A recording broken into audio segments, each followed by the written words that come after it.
दोस्तों क्या हाल चाल है। उम्मीद है आप ठीक होंगे। अल्लाह ताला आपको इसी तरह हंसता मुस्कुराता रखे। दोस्तों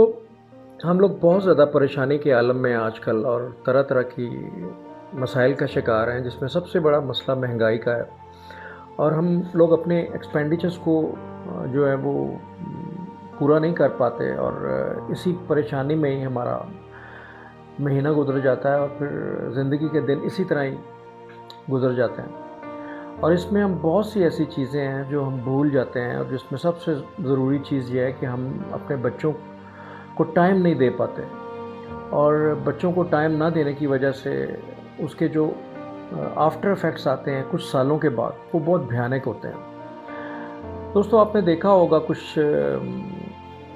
महीने पहले एक नूर मुकद्दम का केस आया था, जिसमें एक शख्स था, बहुत ही ज़ालिम और दरिंदा शख्स था, और उसकी वो गर्लफ्रेंड थी जिसकी साथ बहुत ही अच्छे उसके ताल्लुकात थे, और उसके बाद उसने उसको मर्डर कर दिया और उसका सर काट के वो फिर फुटबॉल बना के उसके साथ खेलता रहा। और बाद में पता चला कि वो ड्रग्स लेता था और बहुत ज़्यादा नशा करता था, और जिसकी वजह से उसका दिमाग काम नहीं करता था, और उसके पेरेंट्स को भी नहीं पता था कि हमारा बच्चा जो है ड्रग्स लेता है और उसकी जो ज़हनी हालत है वो ठीक नहीं है। इसी तरह ही 2 दिन पहले एक वाक़या हुआ कि अयाज़ मीर बहुत बड़े सहाफ़ी हैं पाकिस्तान के, उनके बेटे ने अपनी वाइफ़ को जो है बड़ी बेदर्दी से मारा और उसका मर्डर कर दिया। अब ये बाद में पता चलेगा कि शायद वो भी बहुत कोई ड्रग्स का शिकार हो या कोई ऐसे मामलात हों जिसकी वजह से वो ज़हनी मरीज़ हो, जिस तरह उसने अपनी वाइफ़ को बड़ी बेदर्दी से मारा। हम कहने का ये मकसद है दोस्तों कि हम अपनी परेशानियों में जो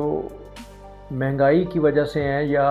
कुछ और मसाइल हैं हमारी ज़िंदगी के, उसकी वजह से हम अपने बच्चों को टाइम नहीं दे पाते, और बच्चों को पूरा टाइम ना मिलने की वजह से वो बाहर कुछ ऐसी एनवायरनमेंट या ऐसी कंपनी ढूंढते हैं जिससे उनके कोई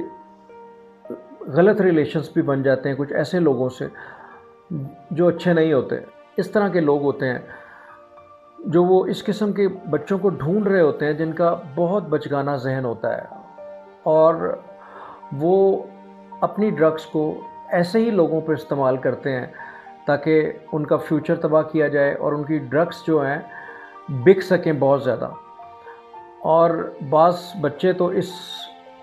हालत तक पहुंच जाते हैं कि वो अपने घर की चीज़ें भी बेचना शुरू कर देते हैं, और फिर अपने जो पेरेंट्स समझना तो दूर की बात है, वो उनको इंसान भी समझना गवारा नहीं करते और इतनी बेदर्दी से उनके साथ पेश आते हैं और उनको मारते भी हैं। ये सारी वजह इस वजह से होती है कि हम अपने बच्चों को टाइम नहीं दे पाते, और हमें पता ही नहीं होता कि हमारा बच्चा किसके पास जा रहा है, किससे मिल रहा है, कब मिल रहा है। हम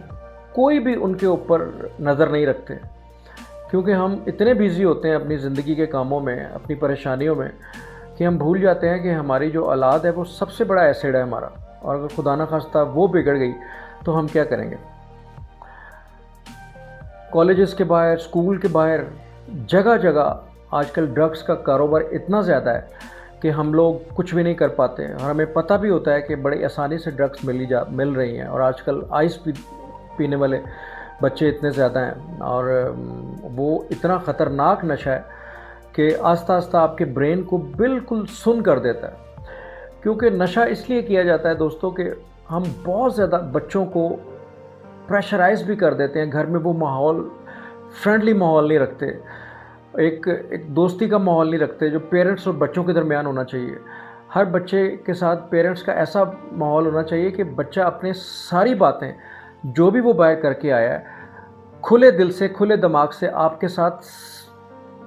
हर बात शेयर करे। अगर आप सोच रहे हैं कि आपका बच्चा आपके साथ सारी बातें शेयर नहीं कर रहा और अंदर ही अंदर चुप है और परेशान है और किसी भी टेंशन का शिकार आपको फीलिंग हो रही है, या उसके चेहरे से, या उसके बातों के स्टाइल से, या उसके सोने उठने के स्टाइल से,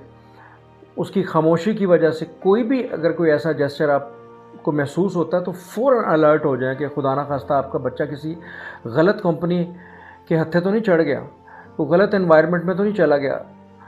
جس میں سب سے ڈینجرس جو ہیں وہ ڈرگس لینا ہوتا ہے. ہمیں اس پوائنٹ کو بہت زیادہ جو ہے وہ ریز کرنا چاہیے سوشل میڈیا پہ بھی، اپنے فرینڈز اینڈ فیملی کے میں بھی، اور ہر فورم پہ ہمیں یہ پوائنٹ اوپر لے کے جانا چاہیے کہ بچوں کو آپ صحیح معنی میں ٹائم دیں اور ان کو مینٹلی طور پہ پریشرائز نہ کریں. بعض ماں باپ اپنے بچوں کو اتنا پریشرائز کر دیتے ہیں کہ وہ نمبر نہیں لے سکے اور وہ کچھ بن نہیں سکے، تو ہم ان کو اتنا لیٹ ڈاؤن کر دیتے ہیں، ان کو اتنا ٹارچر کرتے ہیں کہ وہ اپنے دل کی بات کرنے کے لیے کوئی دوسرا راستہ ڈھونڈتے ہیں اور ذہنی سکون حاصل کرنے کے لیے ڈرگس کا استعمال کرتے ہیں. ہر بچہ جو ہے وہ ڈاکٹر یا انجینئر نہیں بن سکتا دوستو، اور بہت سے لوگ ہیں جو بڑی بڑی ڈگریاں لے کے پھر رہے ہیں اور دنیا میں کچھ نہیں کر سکے اور ناکام رہے ہیں، اور کچھ ایسے لوگ بھی ہیں جن کے پاس کوئی ڈگری نہیں تھی لیکن وہ بڑے کامیاب ہوئے. تو ہمیں یہ بات کھلے دل سے سوچنی پڑے گی کہ ہم اپنے بچوں کو کچھ سپیس دیں، ان کو ریلیکس رکھیں، مینٹلی طور پہ ریلیکس رکھیں. خدا نہ خواستہ اگر آپ کے بچوں کی ذہنی کیفیت خراب ہو گئی یا کسی سٹریس میں چلے گئے یا انزائٹی یا ڈپریشن میں چلے گئے تو یہ بہت ہی خطرناک کنڈیشن ہوگی، اور تو پھر شاید وہ وقت گزر جائے اور ہم کچھ بھی نہ کر سکیں اور ہمارے ہاتھ میں کچھ نہیں رہے گا. تو بہت شکریہ دوستو، ڈاکٹر قمر کو اجازت دیجیے. امید ہے کہ آج کا ٹاپک آپ کو پسند آیا ہوگا اور اس کے اوپر لازمی جو ہے وہ ورک آؤٹ کریں اپنے گھر میں، اور اس ویڈیو کو آگے بھی شیئر کریں تاکہ لوگوں میں تھوڑا سا اویئرنیس آئے اس بارے میں. بہت شکریہ. اللہ حافظ.